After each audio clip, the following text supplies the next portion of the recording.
Somali, say something. Somali, say. Say. Once again, Johnny Somali's gone and thrown himself headfirst into another batshit spiral of scandals, from getting the boot out of Japan for public harassment, to sparking outrage with confrontations in Israel, and now hitting rock bottom in South Korea, where he's staring down 8 criminal charges that could lock him up for nearly a decade. It's almost unreal, because not long ago this guy was hailed as a notorious IRL phenomenon, the kind of chaos agent who turned mayhem into content, live streaming his antics worldwide and raking in thousands from donation cash. From Japan to Israel to Korea, the name Johnny Somali became a twisted symbol of shock fame, where millions were equal parts curious, pissed off, and glued to their screens. But now, that whole spotlight's shattered to bits. How does a guy who rode drama to the top of the social media heap turn himself into a sacrificial pawn facing Korean justice? How does a streamer who calls himself the smartest guy alive get so reckless he posts incriminating evidence against himself while awaiting trial? And the big question is, Johnny Somali really some fearless rebel, or just an attention junkie so desperate he'd torch his own life for a few last clicks? 3 months. That's how long Johnny Somali went radio silent on the world after South Korea slapped him with a travel ban in November 2024. No new videos, no shock value streams, just whispers of him ducking through Seoul's expat neighborhoods, dodging Korean hackers hunting his location online. Then, like a toxic gust smacking you in the face, he roared back. Not with apologies or some healing art content other influencers lean into to save their careers. Nah. Johnny Somali chose to double down, reposting his criminal antics on YouTube at a manic clip of 7 videos a week, like a machine that wouldn't quit. The timing wasn't random. Exactly 1 month before his next court date on October 29th, when the deepfake charges, the last 2 he's still denying, hit the courtroom. Has been charged with 8 different criminal charges. His next court date is on October 29th of 2025. He has pled guilty to all of the obstruction charges, that's 4 counts, all of the Minor Offenses Act, which is 2 counts, and he has pled not guilty to the 2 deepfakes, which are going to come up at the next trial. So we've got that coming up for the next trial, and that leads us into the sentencing. And this is something I really want to update, as after the trial, I've seen a ton of clickbait, a ton of misinformation. The maximum amount he is facing is 12 years. Those videos aren't harmless pranks. They're straight-up guilty evidence reels capturing Somali harassing innocent folks on Seoul's streets and subways, even at historically sensitive sites. A batch from October 2024 shows him dumping ramen on a convenience store counter, grinding business to a halt, or blasting vulgar text-to-speech rants on a bus, forcing the driver to stop as passengers freaked out. These stunts aren't just content, they're the backbone of the 4 business obstruction charges he's already copped to, each carrying up to 5 years in the slammer.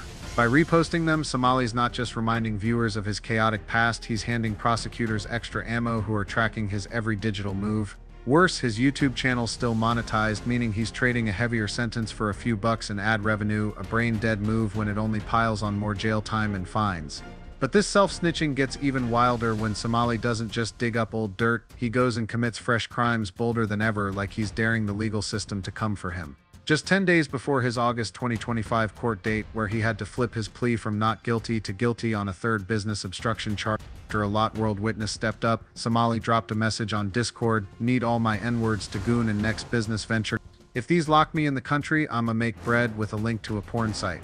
This wasn't some clumsy joke, it was a public admission of a next business venture to cash in right as he's grounded by a travel ban and drowning in legal fees. Under South Korean law, sharing uncensored porn can spark new charges, especially when it's tied to online platforms and profit motives. And right before that August 2025 hearing, he posted a story with North Korea's national anthem playing, a blatant violation of South Korea's National Security Act, which bans praising the North's regime or leaders. That move wasn't just disrespectful, it could trigger fresh charges, jacking up his potential sentence. Thank the Lord, thank God. Shout out Kim Jong-un, shout out Pyongyang. I'm gonna tell y'all one thing. The reason why I respect North Korea is because they're dystopian. They are a, fascist place, but they don't lie about it. South Korea is just as fascist. You just lie about it. I touched the statue, so you guys are trying to silence me, murder me, and then jail me. So I might as well be in North Korea. They say the National Intelligence Service is gonna come get me. Tell them niggas come find me. I ain't scared of them niggas. Shout out North Korea. Shout out Pyongyang. Shout out Kim Jong-un. That's my till the day I die. This isn't just financial desperation. Somalis lost his Kick platform, cash, and other revenue streams from past scandals. It's a jaw-dropping lack of sense. He's become his own worst enemy, dropping digital breadcrumbs cops can scoop up without breaking a sweat.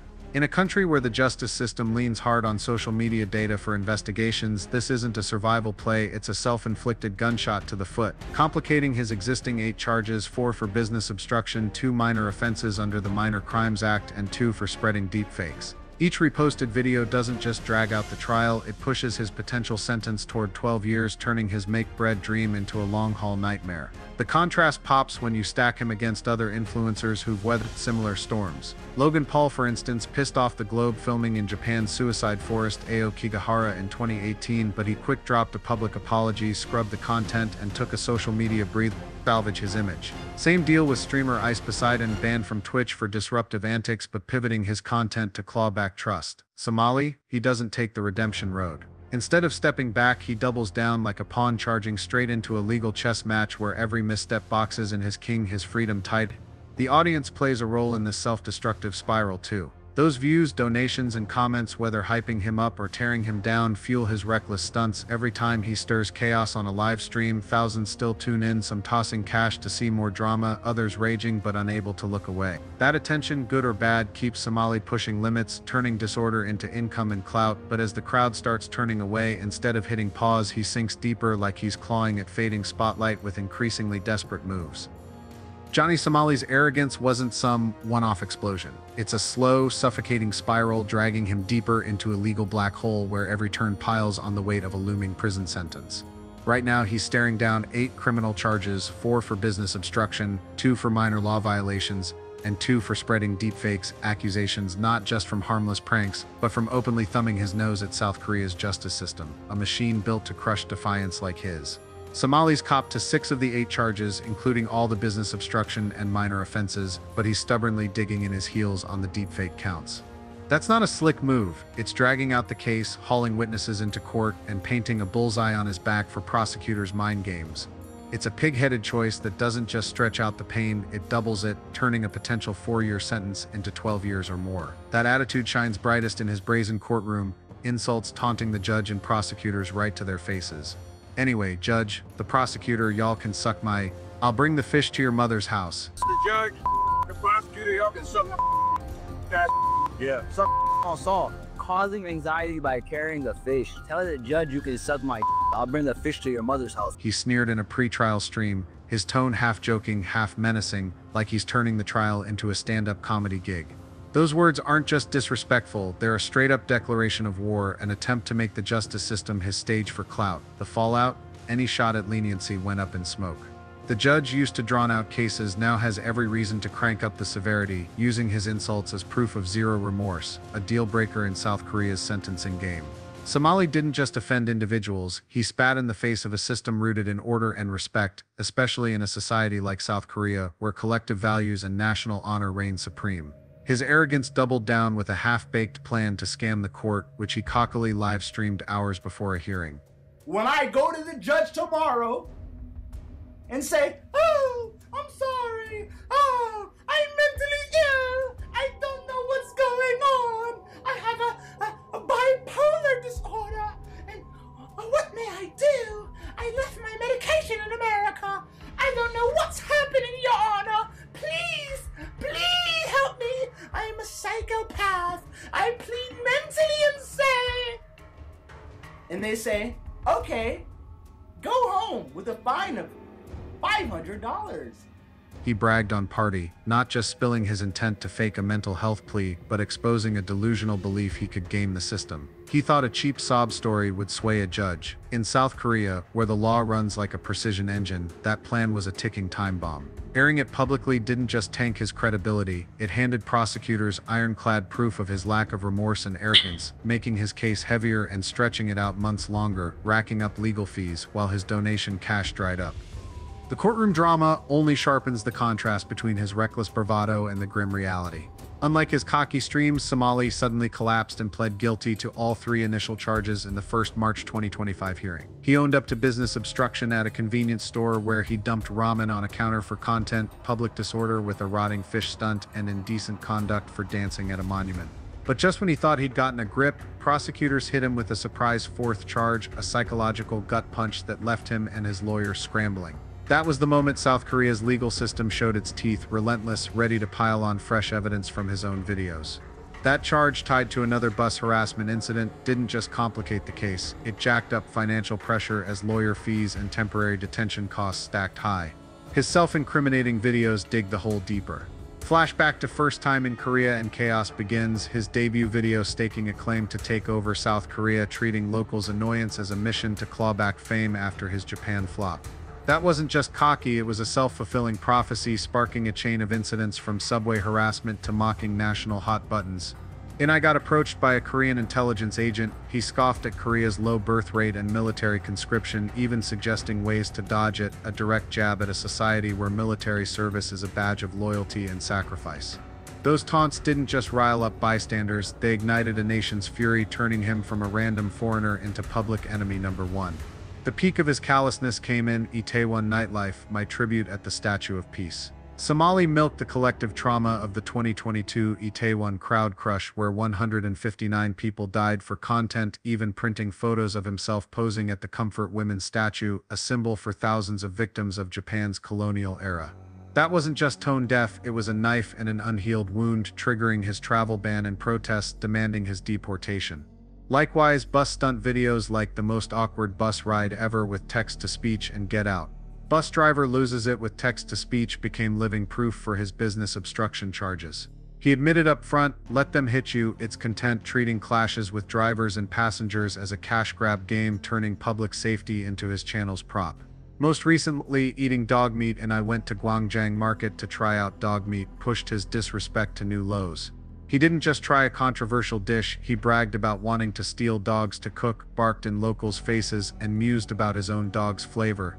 That's a slap at a culture where dog meat is a touchy subject amid South Korea's push for animal rights. And finally, the deserved end of Johnny Somali captured him staggering into court drunk, dressed like a clown, mugging for the camera, a perfect portrait of disrespect, turning the trial into a farce and hammering the nails deeper into his own heavier sentence. This spiral isn't random, it's the product of reckless arrogance, each new stunt forging another chain to bind him tighter. Johnny Somali isn't a victim of circumstance, he's the architect of his own legal nightmare, and every spin drags him deeper into the dark. The latest update from the August 13, 2025, court hearing shows Johnny Somali finally caved, pleading guilty to all 4 business obstruction charges and 2 minor law violations, but still digging in his heels on the 2 deepfake counts. Seoul legal experts are betting on a sentence of 3 to 8 years, though it could climb to 12 depending on the judge's mercy, something his attitude makes a long shot. Rumors swirling online like his lawyer bailing got shut down hard, his attorney's still in the ring despite massive pressure from family and public backlash. He has not resigned, he is still the attorney of record. He is pressured by Hank's family to be a part of this case per a source tracking the saga. The fact that his lawyer's stuck defending a stubborn client, even one whose own parents have ditched him, lays bare the dead end Johnny's arrogance has created, not just for him but for everyone caught in his orbit. Even his ties with Hank, once his ride or die, have gone murky. Hank claims he cut contact yet still showed up at court and let Somali crash at his place, hinting at reluctant support amid financial and public heat. Meanwhile, Discord leaks reveal even his closest allies have bailed, spilling texts and chat logs after realizing loyalty to him was just burning their own cash. The next hearing on October 29, 2025 is shaping up to be a full-on brawl, with key witnesses stepping up. Beyond Bong Bong and Youngmin deepfake victims, a third witness has been confirmed, and it's Johnny's worst nightmare. Udalan, reportedly a member of South Korea's Navy SEAL underwater demolition team, the guy who landed that infamous punch in a public scuffle. Udalan, who Johnny tried to sick the cops on after their clash, is now set to testify, not just to recount the incident but to put Somali behind bars, as he publicly vowed. Johnny's failed attempt to bury Udalan with civil lawsuits only underscores his reckless arrogance. Udalan's appearance will be undeniable proof of his aggression, turning the trial into a head-on clash between the streamer's defiance and South Korea's iron-fisted justice. The biggest lesson here? South Korea's legal system is a beast designed to grind defendants down, forcing them to foot their own bills while cases drag on endlessly. It avoids burning taxpayer cash on non-violent offenders pre-conviction, so Somali's stuck paying for everything: lawyers, detention costs, while his YouTube and donation streams dry up.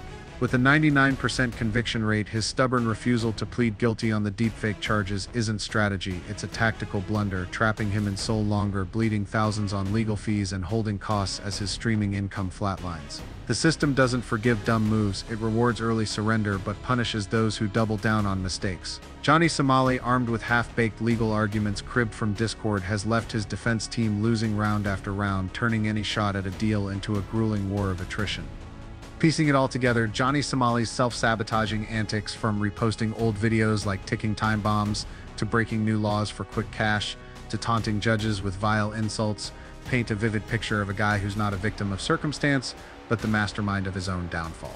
He doesn't learn from screw-ups. Instead, he doubles down, bullheadedly charging down the wrong path, hurtling toward a prison cell where he could pay with a decade of his freedom. Johnny Somali's story isn't just one man's tragedy.